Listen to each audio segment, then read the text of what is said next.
আজকে আমি আপনাদের কোনো রকমের ওভেন অথবা কয়লা ছাড়াই গ্যাসের চুলায় ফিশ বারবিকিউ রেসিপি তৈরি করে দেখাবো।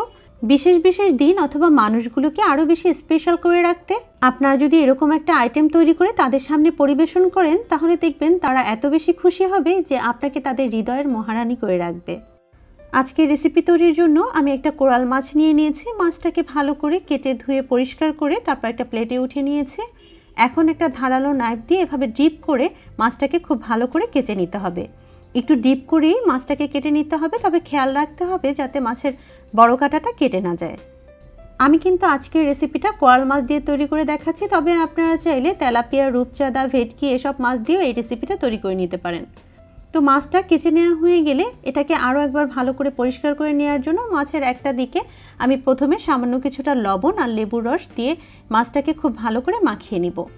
এরপর মাছটাকে উল্টিয়ে নিয়ে সেই অপর সাইডেও একইভাবে লবণ আর লেবুর রস দিয়ে মাছটাকে ভালো করে মাখিয়ে নিয়ে এটাকে রেস্টে রাখবো 10 মিনিটের জন্য। এরই ফলে কিন্তু মাছটা খুব ভালো করে ক্লিন হয়ে যাবে, মানে মাছের ভিতরে আষ্টে গন্ধটা আর থাকবে না। এখন আমি মাছ ম্যারিনেশনের জন্য একটা মশলা তৈরি করে নিচ্ছি। এর জন্য একটা মিক্সিং বলে দিয়ে নিচ্ছি।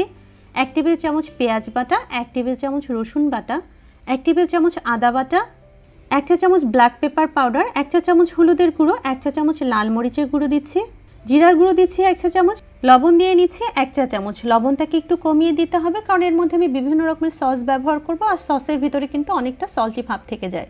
এখন এর মধ্যে দিচ্ছি 1 টেবিল চামচ সয়া সস, 1 টেবিল চামচ বারবিকিউ সস, 1 টেবিল চামচ টমেটো সস আর লেবুর রস দিচ্ছি 1 টেবিল চামচ পরিমাণ। এখন সব কিছুকে ভালো করে নেড়ে একটু মিশিয়ে নিব।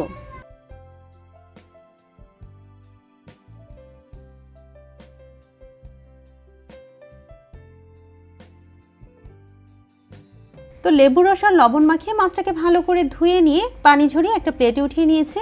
এখন এই মাছের গায়ে আগে তৈরি করে রাখা সেই মশলাটাকে আমি খুব ভালো করে লাগিয়ে নিব। একটু সময় নিয়ে মাছের গায়ে এই মশলাটাকে খুব ভালো করে লাগাতে হবে। আর মাছের যে অংশগুলো আমি কেটে নিয়েছিলাম তার ভিতরে আঙুল দিয়ে এভাবে মশলা ঢুকিয়ে দিতে হবে। তারপর মাছটাকে উল্টিয়ে নিয়ে একইভাবে অপর সাইডেও মশলা মাখিয়ে নিতে হবে, আর একইভাবে সেই কেচে নেওয়া অংশগুলোর মধ্যে মশলা লাগিয়ে নিতে হবে। তারপর মাছের পেটের ভিতরে বেশ খানিকটা মশলা দিয়ে এটাকেও ভালো করে লাগিয়ে নিতে হবে। আর আমার কিন্তু সবগুলো মশলা লাগেনি, বেশ খানিকটা মশলা এখানে রয়ে গিয়েছে। আর এই মশলাটাকে আমি মাছ যখন ফ্রাই করব তখন এই মাছের উপর দিকে অ্যাপ্লাই করে দিব। এবার এই মশলা মাখানো মাছটাকে আমি রেস্টে রাখবো প্রায় 1 ঘন্টার জন্য।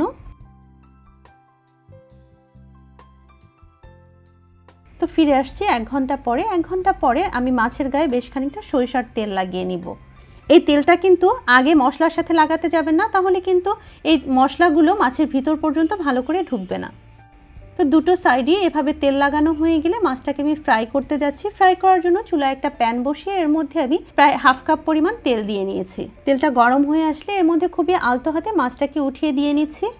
তারপর ঢাকনা দিয়ে ঢেকে এই মাছটাকে একটা সাইডে আমি রান্না করব চুলার আঁচ লো মিডিয়ামের মাঝামাঝি রেখে প্রায় 10 মিনিটের মতো। 10 মিনিট পর মাছটাকে খুবই আলতো হাতে উল্টিয়ে দিতে হবে। যেহেতু আমার মাছটা একটু বড়, তাই মাছটাকে ভালো করে উল্টানোর সুবিধার্থে আমি 2টা স্প্যাচুলার সাহায্য নিচ্ছি। তারপর মাছটাকে উল্টিয়ে দিয়ে একইভাবে ঢাকনা দিয়ে এই সাইডটাও প্রায় 10 মিনিটের মতো কুক করে নিব। আর এই মাছ রান্নার পুরো সময়ই কিন্তু চুলার আঁচ থাকবে লো মিডিয়ামের মাঝামাঝি, নইলে কিন্তু মাছের উপরটা পুড়ে যাবে আর ভিতরটা কিন্তু সিদ্ধ হবে না। তো 10 মিনিট পর আমার মাছটা পুরোপুরি ফ্রাই হয়ে যাবে। তারপর আমি ঢাকনা তুলে এই মাছটাকে উঠিয়ে নিচ্ছি। কোনো বিশেষ মেহমান, বিশেষ করে নতুন জামাইকে আপ্যায়নের জন্য আপনারা চাইলে কিন্তু এরকম একটা ফিশ বারবিকিউ তৈরি করে নিতে পারেন খুব সহজেই। অসম্ভব মজার হয়ে থাকে। এ ধরনের একটা রেসিপি যদি আপনি তৈরি করে তাদের সামনে পরিবেশন করেন, তাহলে দেখবেন সবার মুখে মুখে থাকবে আপনার প্রশংসা। আজকে এ পর্যন্ত, সবাই ভালো থাকবেন। আল্লাহ হাফেজ। আসসালামু আলাইকুম।